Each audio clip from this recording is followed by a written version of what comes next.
नमस्कार। आज हम एक साहित्यिक सफर पर निकलने वाले हैं। एक सफर मीन केतन प्रधान के दो नए काव्य संग्रहों महानदी और करुकाल की दुनिया में। और जानते हैं हमारा नजरिया क्या होगा? समीक्षक विभा रानी श्रीवास्तव का। तो चलिए शुरू करते हैं इस दिलचस्प पड़ताल को। तो समीक्षक इसकी शुरुआत एक बहुत ही जबरदस्त बात से करती हैं। वो कहती हैं कि हिंदी साहित्य पुरोधाओं के द्वारा निर्मित एक सागर है। सोचिए जरा, एक विशाल सागर जिसे बड़े बड़े लेखकों ने, पुरोधाओं ने अपनी कलम से बनाया है। ये बात अपने आप में कितनी गहरी है ना। और इसी इसी विशाल सागर में समीक्षक को मिलती है एक बूंद। लेकिन ये कोई ऐसी वैसी बूंद नहीं है। इस बूंद की अपनी एक अलग ही, एक खास चमक है। और ये चमक है कवि मीन केतन प्रधान के काव्य संग्रहों की, महानदी और करुकान। अब जब समीक्षक इन कविताओं को पढ़ रही थीं, तो एक चीज ने उनका ध्यान खींचा। एक शब्द जो बार बार लगभग हर कविता में लौटकर आ रहा था, और वो शब्द था करूं। अब सवाल ये है कि इस एक शब्द में ऐसा क्या खास है? हाँ, तो यही सवाल मन में आता है कि आखिर ये करूं है क्या चीज? मतलब ये शब्द इतना जरूरी क्यों हो गया कि कवि ने इसे अपनी कविताओं का कह सकते हैं कि केंद्र ही बना दिया? तो देखिए, इसकी वजह है इस शब्द के दोहरे मतलब में। और यही बात इसे बहुत दिलचस्प बना देती है। इसका एक मतलब तो है जो हम सब जानते हैं, करुण भाव यानी दुख। लेकिन एक आंचलिक भाषा में इसका मतलब कड़वा या कड़वाहट भी होता है। अब देखिए, दुख और कड़वाहट, यही दोहरापन कविताओं को एक अलग ही गहराई दे देता है। और कवि ने कमाल देखिए, इसी एक शब्द का इस्तेमाल किया है हमारे समय की पीड़ा को आवाज देने के लिए। समीक्षक का मानना है कि ये सिर्फ एक शब्द नहीं है, ये प्रतीक है कोरोना काल की त्रासदी का, दूसरी प्राकृतिक आपदाओं का, और उनसे जो गहरा दुख, जो निराशा, जो कड़वाहट पैदा हुई है, ये उस सब का प्रतीक है। तो चलिए अब सिर्फ बात नहीं करते, देखते हैं कि ये करु का भाव खुद कवि के शब्दों में कैसे सामने आता है। समीक्षक ने कुछ बहुत ही बढ़िया उदाहरण चुने हैं जो हमें सीधे इन कविताओं की आत्मा तक ले जाएंगे। तो पहला उदाहरण है महानदी संग्रह से। कविता का नाम है चुप बैठा करू काल। इन लाइनों को जरा ध्यान से सुनिए। अब सब कुछ होने लगा पहले जैसा, मगर है वो कहीं चुप बैठा करू काल। मतलब कितनी गहरी बात है। बाहर से लग रहा है कि सब ठीक हो रहा है, सब पहले जैसा हो रहा है, लेकिन वो जो त्रासदी का दर्द है, वो करुकाल, वो कहीं अंदर चुपचाप बैठा हुआ है, एक अनकहा सा दुख। अब एक और उदाहरण देखते हैं। ये उस कविता से है जिसका शीर्षक ही करूं है। यहाँ कवि कहते हैं, है तो बस सुन आकाश में करूं कविता की करुण पुकार। ये लाइनें एक खामोश लेकिन हर तरफ फैले हुए दुख को दिखाती हैं। ऐसा लगता है जैसे सब कुछ, गांव, शहर, समंदर, सब चुप है, और इस सन्नाटे में बस एक करुण पुकार गूंज रही है हर तरफ। तो अब ये बात बिल्कुल साफ हो जाती है ना, कि करु सिर्फ एक शब्द नहीं है जो कहीं कहीं आ गया हो। नहीं, ये तो इन संग्रहों की धड़कन है।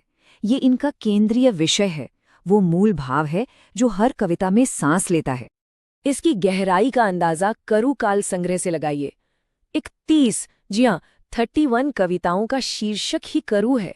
इतना ही नहीं, 19 कविताओं का शीर्षक पिता है, जो अक्सर शोक और किसी को खोने के दुख से जुड़ा होता है। तो मतलब साफ है, निराशा, कड़वाहट और शोक, यही इन कविताओं की आत्मा है।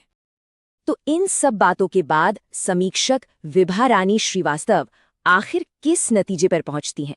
चलिए अब वो देखते हैं। उनका निष्कर्ष ये है कि करु का ये जो इतना शक्तिशाली और बार बार आने वाला प्रतीकात्मक इस्तेमाल है ना, वही इन कविताओं का असली केंद्रीय भाव है।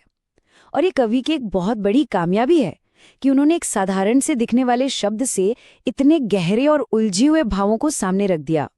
और ये पूरी पड़ताल हमें एक बड़े सवाल के पास लाकर छोड़ देती है कि कला आखिर हमारे समय के दर्द को आवाज देती कैसे है।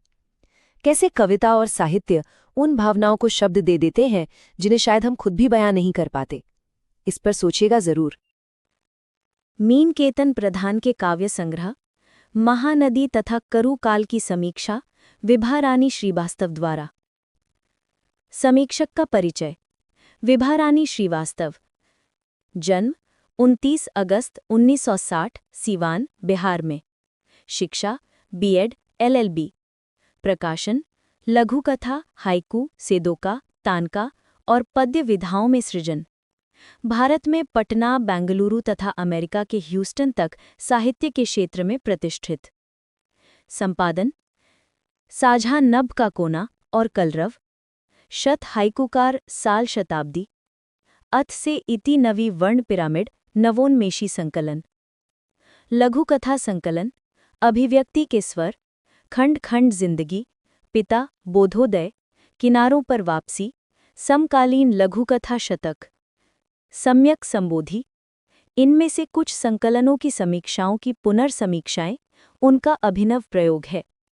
लेख्य मंजूषा साहित्यिक संस्था की स्थापना।